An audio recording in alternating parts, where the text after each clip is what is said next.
자, 지금부터는 이니셜라이제이션을 공부를 하겠습니다. 즉 우리가 구하고자 하는 웨이트 매트릭스 W와 바이어스 벡터 B를 처음에 초기화해야 될 거 아니에요. 그런 다음에 이터러티브하게 이제 업데이트를 하는데 저 초기 값을 뭐로 쓸 건가에 관한 내용이 되겠습니다.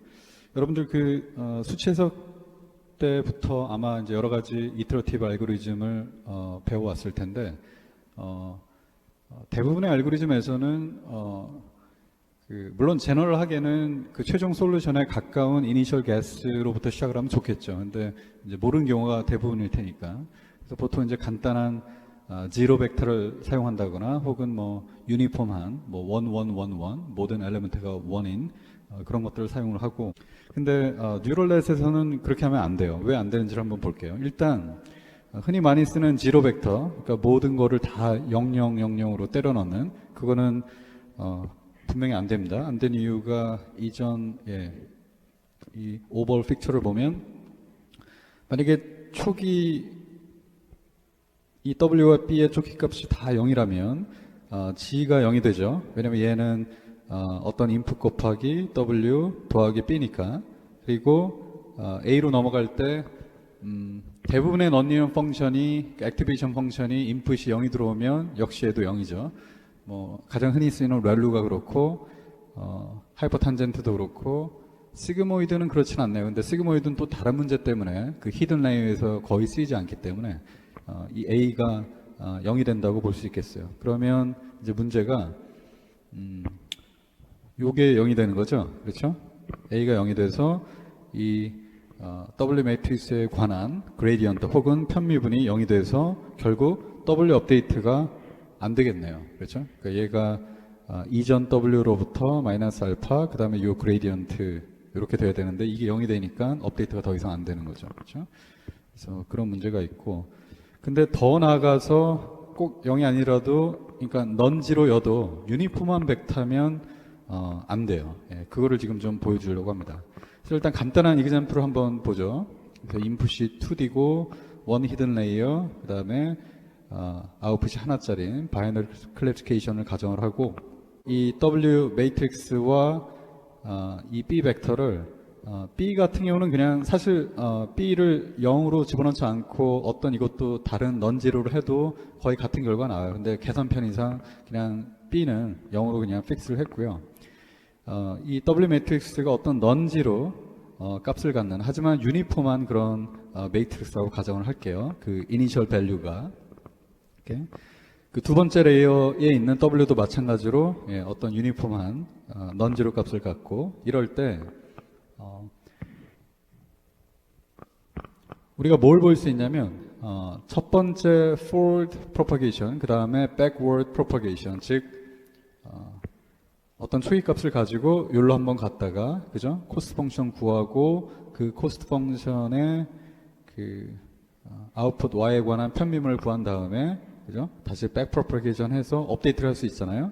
그 업데이트 한 결과가 W 매트릭스가 이와 같고 즉 이제 W는 W 마이너스 알파 델 C 델 W 이렇게 한 결과를 얘기하는 거예요. 그죠? 예, 그게 이렇게 표현이 됩니다. 즉 뭐 어떤 값인지는 모르겠고 중요하지가 않아요. 여기서 그러니까 중요한 거는 first 컬럼이 모든 값이 똑같고 second 컬럼이 first 컬럼하고는 다른데 또 다른 값으로 역시 유니폼한 그런 컬럼 벡터가 된다는 얘기예요. 그 다음에 B 벡터도 역시 모든 엘리먼트 값이 똑같은 그런 유니폼한 벡터가 나온다는 얘기예요.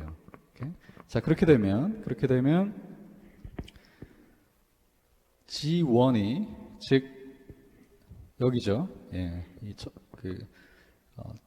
레이어 넘버 1에 해당하는 그 어파인 트랜스폼 결과에 해당하는 G 벡터가 좀 전에 업데이트한 얘 곱하기 그 다음에 인풋 그죠? 더하기 역시 업데이트된 바이어스 벡터 B 이렇게 되죠. 그래서 지금 얘네들을 쭉 이렇게 대입을 해보면 이게 X죠. 인풋 벡터 그 다음에 얘로 여기다 대입을 하면 그러면 결과가 유닛이 3개짜리니까 3by 1이 나와야 될 거고 첫 번째 엘리먼트는 얘 곱하기 얘 더하기 얘죠. 눈으로만 보죠. gx1 곱하기 x1 더하기 g2 곱하기 gx2 더하기 g3 이렇게 되죠. 근데 여기서 키포인트는 두 번째 엘리멘트에 해당하는 얘 곱하기 얘 더하기 얘도 완벽하게 동일하죠. 그죠? 그래서 h를 g1 x1 더하기 g2 x2 더하기 g3라고 정의를 한다면 첫 번째, 두 번째, 세 번째 엘리멘트가 모두 다 동일해요. 그죠? 그래서 동일하다는 게 중요합니다. 그러면 이게 문제가 뭐냐면, 자 보세요. 지금 제일 처음에 G1도, 그러니까 G1이 예를 들어 W1 X 더하기 B1 이렇게 되겠죠. 여기서 여기 위천자이죠. 요건데 요거는 제가 한번 해볼게요. 그럼 equal to 뭐가 되냐면 얘 곱하기 x1 x2죠. 그죠? 그 얘기는 cx1 더하기 cx2 그 다음에 b는 더하나 마나 0이니까 이렇게 되네요. 그 다음에 두 번째 엘리멘트는 역시 얘 곱하기 얘니까 cx1 더하기 cx2 그죠? 세 번째는 하나마나 똑같죠. 똑같죠. 그러니까 요게 첫 번째 forward propagation에서 레이어 넘버 1에서의 affine transform 결과예요. 그렇죠? 그러니까 얘도 사실 뭐 어떤 뭐 알파 이렇게 똑같았다고요. 그렇죠? 그런데 한 바퀴 쭉 갔다가 다시 돌아와서 업데이트를 하고 나서도 똑같아요. 그러면 결국 요 초기 상태로 다시 돌아간 거죠. 그러니까 그 얘기는 이거를 계속 반복해도 결국 이 G 값이 이 첫 번째 레이어에서의 affine transform 결과인 G 값이 동일하다는 얘기네요. 그죠? 그러니까 동일하다는 게 이 세 개의 뉴런이 혹은 세 개의 유닛이 똑같은 값을 간다는 얘기예요. 물론 그거에 non-linear activation을 해도 당연히 똑같겠죠. 그죠? 액티베이션의 인풋이 똑같으니까 아웃풋도 똑같겠죠. 그러면 문제가 뭐가 돼요? 뭐가 생겨요? 자, 뉴럴넷의 가장 핵심적인 그 포인트 중에 하나가 비교적 간단하지만 그런 비선형 오퍼레이션을 할 수 있는 뉴런들을 여러 개를 모아놓고선 서로 막 연결시키는 거잖아요. 그렇죠? 그러니까 결국 각각의 뉴런이 뭔가를 배우는 거라고요. 근데 그 배운다는 게 어떤 인풋이 들어와서 어떤 뭐 클래시피케이션 해야 되는 이 전체 작업을 나눠서 배우는 거잖아요. 그렇죠? 나눠서 배워야 되는데 당연히 그러려면 각각의 뉴런이 다른 식으로 이렇게 이터레이션이 증가함에 따라서 그 값이 달라져야겠죠. 액티베이션 값이. 근데 지금 그러질 못하고 있죠. 즉 세 개 뉴런이 있긴 있는데 기껏 준비해 놨더니 세 놈이 다 그냥 똑같은 걸 학습하고 있는 거예요. 그죠? 그러니까 전체적으로 학습이 잘 될 리가 없겠죠. 그죠? 그래서 그런 거를 좀 이렇게 인투이티브하게 정성적으로 이해를 할 수 있으면 좋겠습니다. 그래서 모든 세 개 뉴런이 똑같이 이렇게 학습이 진행될 거기 때문에 당연히 전반적인 그 러닝의 어떤 퍼포먼스가 안 좋게 됩니다. 그래서 이제 그거를 피하기 위해서 랜덤하게 이니셜라이제이션을 해요. 하고 이제 경험적인 어떤 그 파인딩으로 예를 들어 이 W 매트릭스를 가우시안 디스트리뷰션, 그러니까 mean은 0고, 그죠? 그러니까 mean 값은 0고 스탠더드 디비에이션이 뭐 0.1 혹은 뭐 0.01에 해당하는, 그죠? 그다음에 보통 이 바이어스 벡터는 영향이 크지 않기 때문에 상대적으로 언노운 개수가 이거보다 훨씬 적죠. 그래서 얘는 그냥 별로 영향이 없어요. 그래서 그냥 보통 0으로 많이 하고요. 그 다음에 이제 뭐 2010년도로 돼 있네요.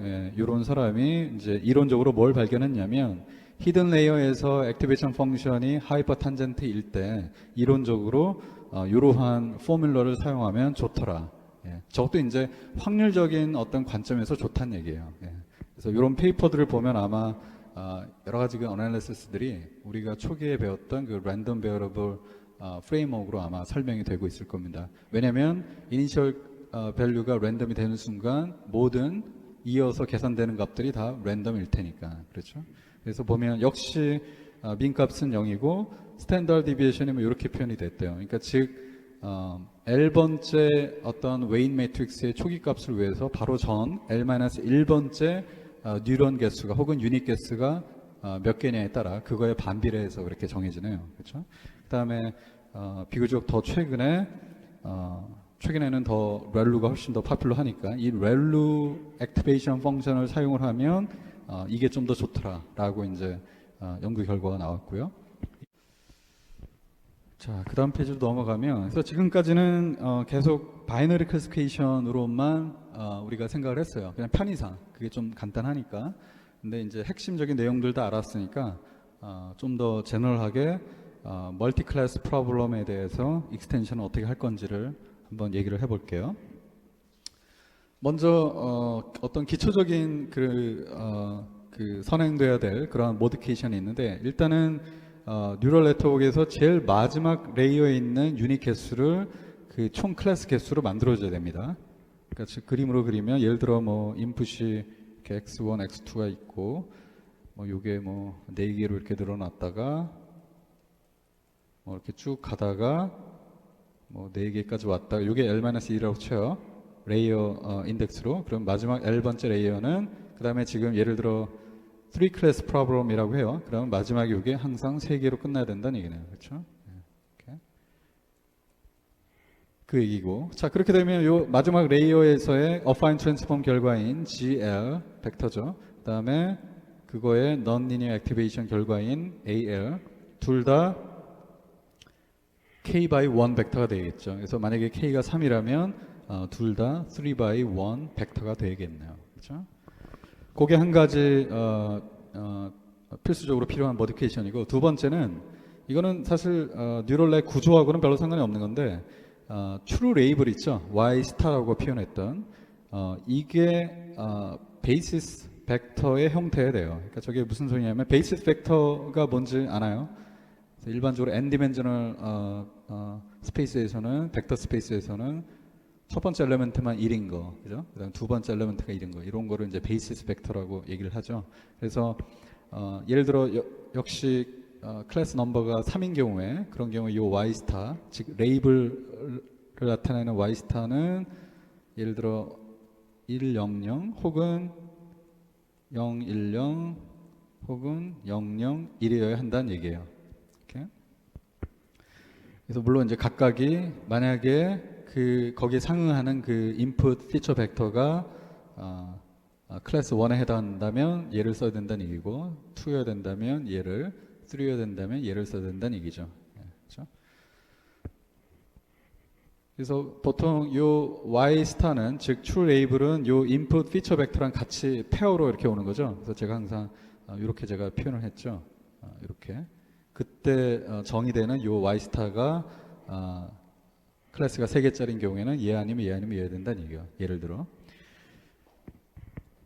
그다음에 또 하나는 아마 이전 슬라이드에서 모든 이 y 스타가 아마 볼드체가 아닌 그냥 스칼라를 나타내는 y 스타였을 거예요. 그러니까 요거는 바이너리 클래시피케이션일 때만 가정을 했기 때문에 얘가 0 또는 1 뭐 이런 식으로 얘기를 했잖아요. 근데 클래스가 이제 3개 이상인 경우에는 이런 식이어야 되니까 당연히 이제는 얘도 벡터로 표현을 해야겠죠.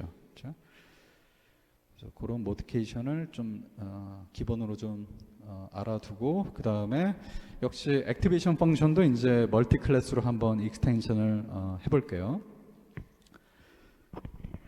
그래서 이 멀티 클래스인 경우에는 그 마지막 레이어에서의 액티베이션 아웃풋이 이제는 예를 들어 K가 3이라면 3개가 있겠죠. 앞선 슬라이드에서 얘기했던 것처럼 이렇게 3개가 있겠죠. 이게 A, L이고 이게 바로 A, L의 첫 번째 엘리먼트, 스칼라죠. 얘는 언더바 쓰면 안 되겠네. 두 번째 엘리먼트, 세 번째 엘리먼트 이렇게 있을 텐데 이 A1, A2, A3를 어떻게 정해주고 싶으냐면 각각의 요 값이 거기에 해당하는 상응하는 클래스의 probability로 표현하고 싶다는 얘기예요. 그러니까 이 마지막 레이어에서 G1이 계산이 되겠죠. 그 이전 레이어에서의 아웃풋의 어파인 트랜스폼한 결과, 그 다음에 G2L, G3L이 있을 거고, 요 G 벡터가 이제 A 벡터로 어떤 액티베이션 펑션을 통해서 바뀌어져야 되는데, 이 결과로 나오는 요 3개 엘리먼트가 얘는 클래스 1에 들어갈 확률, 얘는 클래스 2에 들어갈 확률, 클래스 3에 해당될 확률을 나타내는 넘버로 바꿔주고 싶다는 얘기예요. 그 다음에 그렇게 되게 해주는 펑션이 포뮬러가 이와 같습니다. 역시 이렇게. 자, 보면 비교적 간단한데 요게 좀 낯설죠. 예, 낯설죠. 익스포넨셜인데 요 위에 올라가 있는 놈이 벡터예요. 벡터. 그죠? 예. 그래서 저것도 이전에 저런 경우가 몇 번 있었죠. 그래서 저 경우도 여기서의 요 익스포넨셜 그 오퍼레이션이 엘레멘트 여기다가 적죠. 이쪽에. 예, 지우고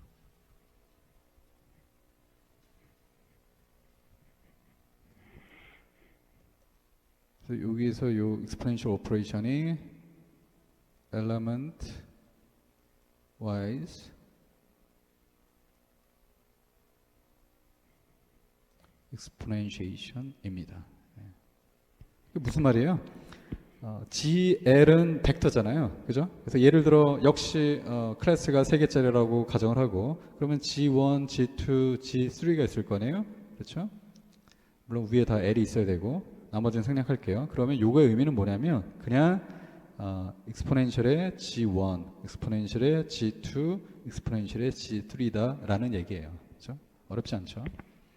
자, 그럼 그게 해결됐으면 그 아래로 분모로 한번 넘어와 보면 요게 지금 다시 한번 얘기하지만 결과가 벡터죠. 이제는 이렇게 정의되는 벡터죠.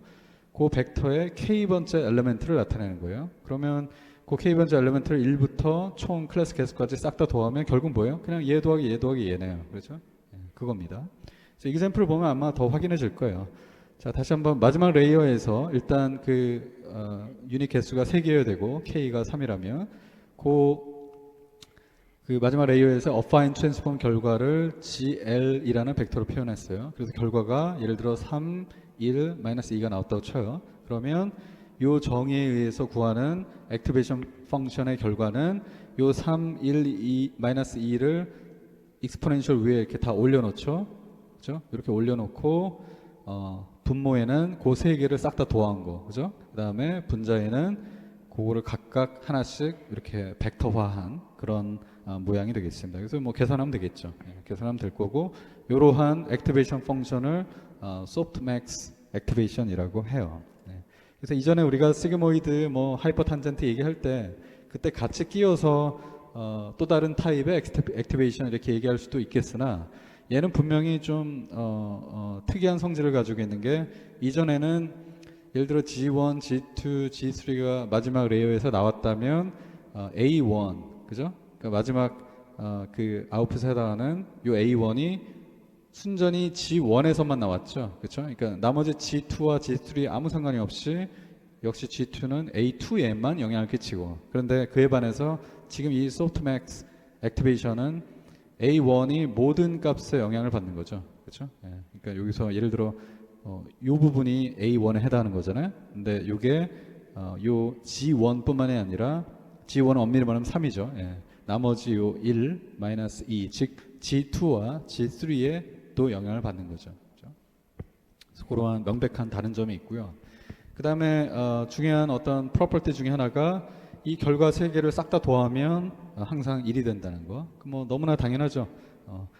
얘네들을 미리 더해놔서 분모해 놨기 때문에 그거 분에 얘네들을 싹 다 더하면 그러면 1이 될 수밖에 없죠. 그리고 그게 make sense한 게 왜 이 각각이 해당하는 클래스의 probability를 표현한다고 했잖아요. 그렇죠? 그러면 probability 모든 가능한 어떤 이벤트의 probability의 합은 1이 될 수밖에 없죠. 그러니까 전체 집합이 이렇게 있고 지금 이 example에서는 클래스 1, 2, 3 그죠? 이렇게 있을 수밖에 없으니까 모든 영역을 다 합하면 1이 될 수밖에 없겠죠. 그렇죠? 자, 그 다음 페이지로 한번 넘어가 보면 이제 그 멀티클래시피케이션에서 소프트맥스 액티베이션 펑션을 쓸 때의 코스트 펑션을 이제 어떻게 바꿔줘야 될 것인가에 관한 내용입니다. 그래서 이제는 이 코스트 펑션에 요 위첨자 k를 넣고요. 즉 k개의 클래스가 있는 그런 클래시피케이션 프로블럼이고 이전에는 코스트 펑션 얘기할 때 그 y와 y 스타 둘 다 스칼라였죠. 왜냐면 마지막 노드가 하나니까 이 결과가 스칼라일 수밖에 없잖아요. 근데 이제는 소프트맥스를 쓴다는 가정하에 둘 다 벡터여야겠죠. 그죠? 그랬을 때 우리가 쓰는 코스 펑션은 역시 크로스 엔트로피 뭐 negative log likelihood라고 얘기해도 되고요. 이렇게 표현이 되고요. 그래서 지금 요 k의 의미는 k번째 엘리멘트를 의미해요. 그래서 좀 전에 제가 강조했지만 예를 들어 k가 3이라면 y도 뉴럴 네트워크의 총 마지막 아웃풋이죠. 3개 엘리멘트가 있을 거고, 왜냐면 3개 노드가 있을 테니까, 그죠? 마지막에 유닛이라고 제가 표현하겠네요. 그 다음에 y 스타는 요거는 애초에 정해지는 true label이죠. 그래서 뭐 1, 0, 0일 수도 있고 뭐 0, 1, 0일 수도 있고 등등등, 그죠? 그래서 그 둘 다 이제 3 by 1일 텐데 k가 3이면 그때 요 k 스몰 k의 의미는 뭐 k가 1이면 첫 번째 엘리멘트, k가 2이면 두 번째 엘리멘트를 의미합니다. 즉 이거는 의미가 뭐예요? 이렇게 되네요. 여기가 y 스타니까 예 곱하기 로그 예, 거기에 마이너스 붙이고, 그죠? 다시 예 곱하기 로그 예, 그 다음에 마이너스 붙이고 등등등, 그런 계산이 되겠네요. 그렇죠? 그래서 true label y가 예를 들어 k가 3이면 뭐 이런 거, 이건 이미 제가 얘기를 했고, 자 그러면 지금 따져보면 true label이 요거 가지고 하면 되겠네. k가 3일 때 항상 나머지는 다 0이고 어느 한 엘리멘트만 1이네요. 그렇죠? 그러니까 그 얘기는 거기에 지금 로그yk를 곱하는 거잖아요. 그렇죠? 그래서 만약에 y 스타가 1, 0, 0, 0이라면 그냥 결국 남는 거는 로그의 y1밖에 없는 거네요. 그렇죠? 그러니까 로그의 얘만 남는 거네요. 그죠? 그다음에 마이너스가 있으니까 마이너스. 그죠? 그래서 그거를 일반적으로 표현한 게 이렇게 되네요. 그죠?